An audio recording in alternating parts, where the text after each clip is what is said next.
کہ جب ہمیں یکجہتی دکھانے کا کہا جاتا ہے تو دوسری طرف سے یہ کیوں نہیں سوچا جاتا کہ اس وقت سیاسی قائدین کو رہا ہونا چاہیے، سیاسی کارکنوں کے فرد جرم پر سائن کروانے کی بجائے ان کو گھر روانہ کرنا چاہیے، ہمارے اوپر FIRs کروانے کی بجائے اس وقت ساری سیاسی پارٹیز کو اکٹھا بیٹھ کر وزیر اعظم عمران خان کو جیل سے رہا کرا کر اس ملک میں جو سیاسی عدم استحکام ہے اس کے بارے میں بات ہونی چاہیے۔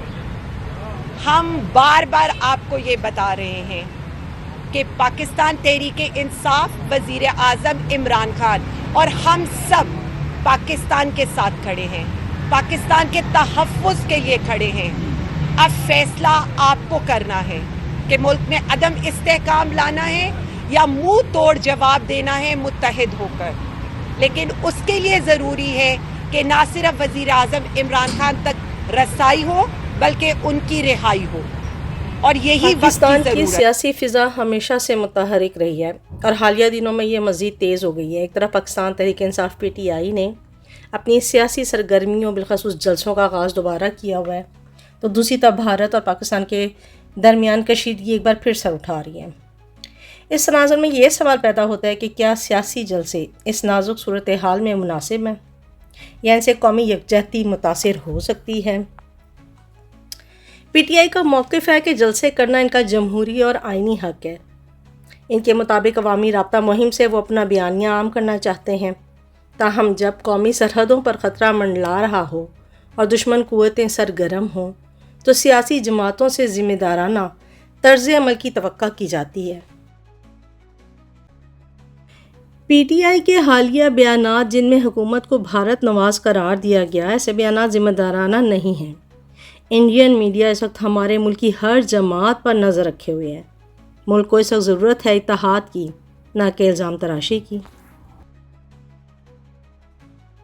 بھارت پاکستان کشیدگی حالیہ ہفتوں میں بہت زیادہ ہوئی ہے۔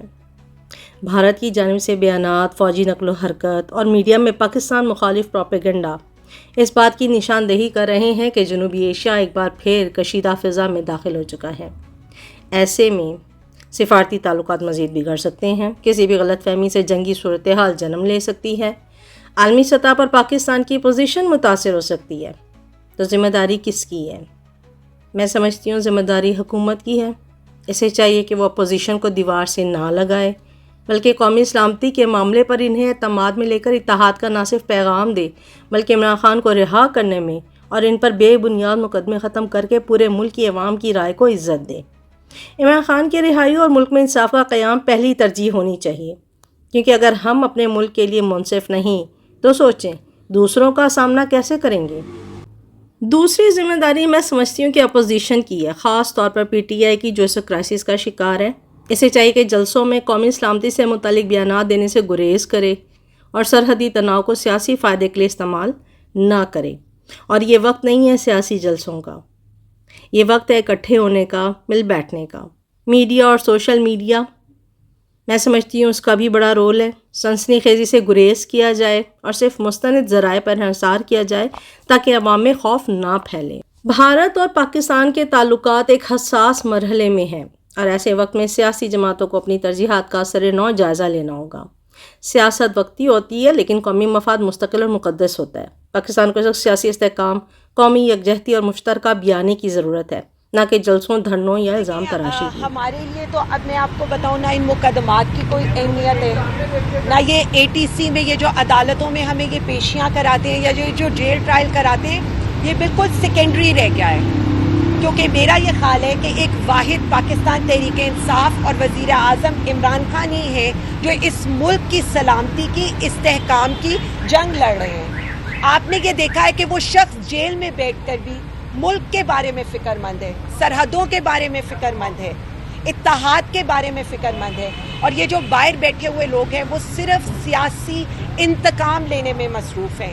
میں صرف اتنا سمجھتی ہوں کہ اگر ایسے جوکروں کو، جن کی نہ عوامی حمایت ہے اور نہ ان میں اتنی ہمت اور جرت ہے کہ وہ منہ توڑ کسی بھی دشمن کا جواب دے سکیں، اس وقت اقتدار پر ان کا قبضہ ہونا اس ملک کے لیے خطرناک ہے, پاکستان کے لیے خطرناک ہے, کیونکہ امن کمزوری نہیں ہے ہماری.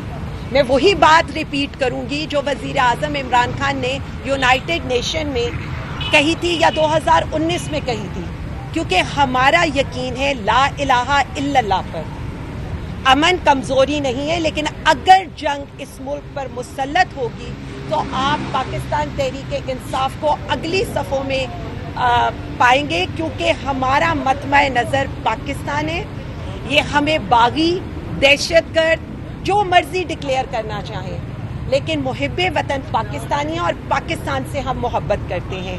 سب سے امپورٹنٹ چیز یہ ہے کہ جو وزیر اعظم عمران خان, جو ملک کا اصل وزیر اعظم ہے, اصل وارث ہے, اسے آپ جیل میں بٹھا کر اس ملک کا برا کر رہے ہیں, پاکستان کا برا. ان حالات میں وزیر اعظم کے پاس یا نواز شریف صاحب نے کوئی ایسی اسٹیٹمنٹ نہیں دی کہ جنگ ہوگی تو یہ ہوگا یا آپ کرنا چاہتے ہیں یا نہیں کرنا. اسٹیٹمنٹ نہ دینے کے حوالے سے آپ کیا کہنا چاہیں گے کہ ان کو دینی چاہیے کچھ اسٹیٹمنٹ؟ میں صرف اتنا کہہ سکتی ہوں کہ جب آپ کے تجارتی مراسم ہوں, جب انڈیا کے ساتھ آپ کے ٹائز ہوں, والیوم 10 نکال کے دیکھ لیں, ڈان لیگز نکال کر دیکھ لیں, افسوس یہ نہیں ہوتا. افسوس یہ ہوتا ہے کہ جن کی آپ بات کر رہے ہیں وہ تو ان چیزوں کے اوپر ایک لفظ نکالنے کو تیار نہیں ہے, ایک ٹویٹ کرنے کو تیار نہیں ہے, کیونکہ اس طرح سے ان کے کاروبار کو نقصان ہوتا ہے. ہم جیسے لوگ اور وزیر اعظم عمران خان, کیونکہ پاکستان ہمارے لیے سب کچھ ہے, ہمارے علاج, ہمارے کاروبار, ہمارا سب کچھ پاکستان کے ساتھ ہے. ہم نے ان کی طرح جدہ کی, بیلاروس کی, لندن کی, قطر کی فلائٹ نہیں لینی. جن کے ٹائز ہیں وہ جواب دیں. افسوس 2 لوگوں پر اور بھی ہوتا ہے, جو وزیر دفاع کا بیان ہے اور کل بلاول زرداری کا بیان ہے. پاکستان دہشت گردی کا شکار ہے, پاکستان دہشت گردی کا سپانسر نہیں ہے. ہمارے لوگوں نے 80,000 لوگوں نے اس ملک کے لیے دہشت گردی کے نام پر قربانیاں دی ہیں. میں بار بار ان سب کو جو ارباب اختیار میں بیٹھے ہیں, آپ ہماری زبان بندی کرانے کی کوشش کر لیں, لیکن ہم بار بار آپ کو یاد کراتے رہیں گے کہ پاکستان سب سے پہلے ہے اور ہمیں آپ سے محب وطن ہونے کا سرٹیفکیٹ نہیں چاہیے. میڈم یہ بتا دیجیے, آپ نے کہا صف اول میں ہوں گے, سارے تو جیل میں ہیں, تو صف آخر میں ہوں گے. پاکستان تحریک انصاف 25 کروڑ عوام کا نام ہے. وہی 25 کروڑ عوام جنہوں نے 8 فروری کو پی ٹی آئی کو اور وزیر اعظم عمران خان کو منتخب کرایا تھا. میں صرف اس میں اتنا کہنا چاہوں گی کہ پاکستانی عوام صرف وزیر اعظم عمران خان کی بات سنتی ہے.